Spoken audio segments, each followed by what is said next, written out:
Kekasih Tuhan yang diberkati, senang sekali berjumpa pada saat ini dalam kasih dan anugerah Tuhan.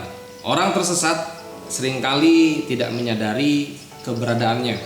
Ia merasa dirinya baik-baik saja, padahal hal tersebut dapat membahayakan kehidupan dan keselamatannya. Dengan segala kemampuannya, manusia pun pada akhirnya terbatas. Apalagi jika diperhadapkan dengan kematian. Kemana hidup ini setelah kematian? Siapa yang menjamin kepastian hidup kekal?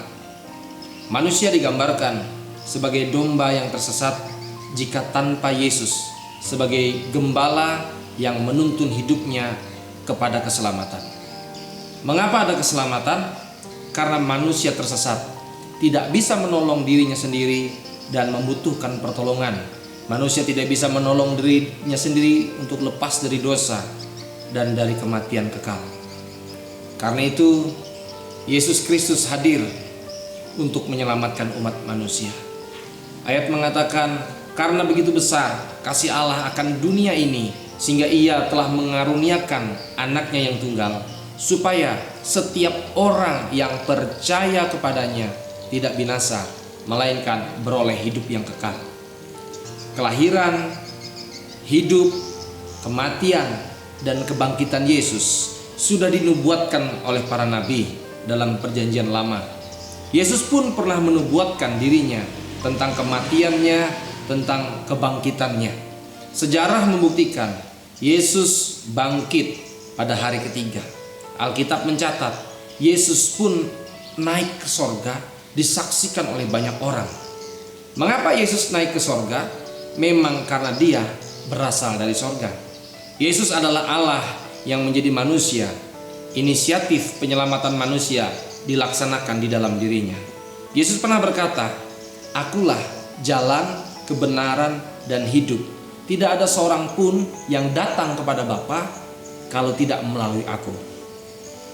Mengapa berita kematian Yesus Kristus begitu penting dalam kekristenan? Karena dengan kematiannya di kayu salib sebagai penyelesaian masalah manusia, masalah dosa manusia, dan keselamatan bagi orang yang percaya kepadanya. Semestinya manusia berdosa menanggung kutukan, menanggung hukuman, upah dosa adalah maut. Namun kabar baiknya, Yesus Kristus Dia rela mati menggantikan posisi manusia yang berdosa. Yesus yang menanggung dosa manusia supaya manusia diselamatkan dan memperoleh hidup yang kekal.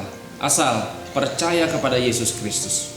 1 Petrus pasal 2 ayat 24 sampai 25 mencatat demikian. Saya akan membacakannya. Ia sendiri telah memikul dosa kita di dalam tubuhnya di kayu salib, supaya kita yang telah mati terhadap dosa hidup untuk kebenaran. Oleh bilur-bilurnya kamu telah sembuh. Sebab dahulu kamu sesat seperti domba, tetapi sekarang kamu telah kembali kepada gembala dan pemelihara jiwa. Kapan kita mati terhadap dosa kita? Jawabannya, ketika Yesus mati di salib. Mengapa Yesus tubuhnya disalib? Supaya kita hidup untuk kebenaran, menerima kesembuhan, dan oleh bilur-bilurnya kita disembuhkan. Betapa besar pengorbanan Allah yang rela menjadi manusia di dalam Yesus Kristus, mengorbankan dirinya untuk menyelamatkan manusia. Bagaimana supaya kita menjadi hidup yang berkenan dan tidak tersesat di muka bumi ini? Ada bagian-bagian penting yang perlu kita kerjakan. Ada hal-hal yang harus kita perhatikan. Yang pertama, kita harus menghargai pengorbanan Kristus. Pengorbanan Kristus di kayu salib. Betapa Dia rela mau turun menjadi manusia, mengosongkan dirinya, rela taat sampai mati di kayu salib. Dia datang kepada kepunyaannya, namun kepunyaannya menolaknya. Mari kita memiliki pikiran dan perasaan yang terdapat dalam Kristus. Dengan rendah hati kita mau belajar apa saja yang Yesus kerjakan selama Dia ada di muka bumi ini. Filipi pasal 2 menuliskan bagaimana Yesus menjadi teladan buat orang yang percaya kepadanya. Hendaklah kamu dalam hidupmu bersama menaruh pikiran dan perasaan yang terdapat juga dalam Kristus Yesus, yang walaupun dalam rupa Allah tidak menganggap kesetaraan dengan Allah itu sebagai milik yang harus dipertahankan, melainkan telah mengosongkan dirinya sendiri dan mengambil rupa seorang hamba dan menjadi sama dengan manusia. Dan dalam keadaan sebagai manusia, ia telah merendahkan dirinya dan taat sampai mati, bahkan sampai mati di kayu salib. Itulah sebabnya Allah sangat meninggikan dia dan mengaruniakan kepadanya nama di atas segala nama, supaya dalam nama Yesus bertekuk lutut segala yang ada di langit dan yang ada di atas bumi dan yang ada di bawah bumi, dan segala lidah mengaku Yesus Kristus adalah Tuhan, bagi kemuliaan Allah Bapa. Kekasih Tuhan yang diberkati, kita perlu menghargai pengorbanan Kristus. Dia Allah yang rela menjadi manusia. Dari tempat tahtanya yang tinggi dia turun ke bumi. Bukan hanya turun ke bumi begitu saja, dia mau menjadi hamba. Dia mau melayani, bahkan dia mau merendahkan diri, taat, bahkan taat sampai mati. Bukan mati biasa, sampai mati di kayu salib. Itulah Tuhan kita, memberikan teladan yang luar biasa sehingga kita memperoleh keselamatan. Yang pertama, mari kita menghargai korban Kristus, dan pengorbanan Kristus menjadi inspirasi buat kita untuk kita bisa melayani sesama. Yesus Kristus datang kepada kepunyaannya menolaknya. Kita pun juga belajar ketika kita mau mengasihi orang lain tanpa pamrih, ketika kita mau menolong orang lain, ketika kita mau berkorban kepada orang lain, meskipun orang lain tidak menghargai, tidak mengerti, namun teruslah kita berbuat baik. Yang kedua, yang perlu kita kerjakan untuk kita tidak tersesat, yaitu kita mau menghidupi kebenaran. Firman Tuhan adalah kebenaran. Kita dibenarkan karena iman. Iman datang dari mendengarkan firman Tuhan. Saatnya hidup kita warnai dengan kebenaran firman Tuhan. Dimulai dari sikap hati yang rendah, dimulai dengan sikap hati yang benar, dimulai dengan datang melayani, dengan mau mendengar yang benar, berkata yang benar, memiliki respon yang benar, sehingga hidup kita sesuai dengan firman Tuhan.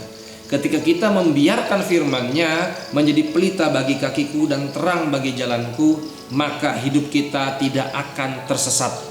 Tujuan kita pasti, langkah kita menuju Yerusalem yang baru, supaya hidup kita tidak tersesat di akhir zaman. Yang ketiga adalah hidup dalam penggembalaan.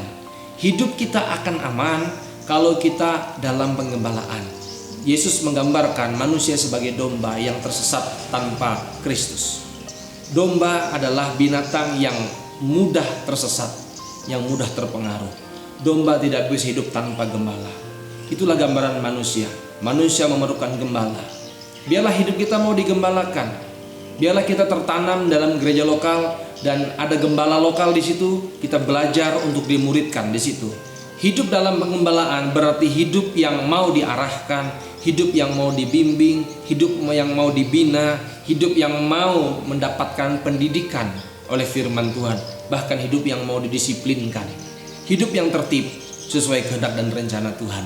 Bukankah itu menjadi pergumulan bagi orang percaya?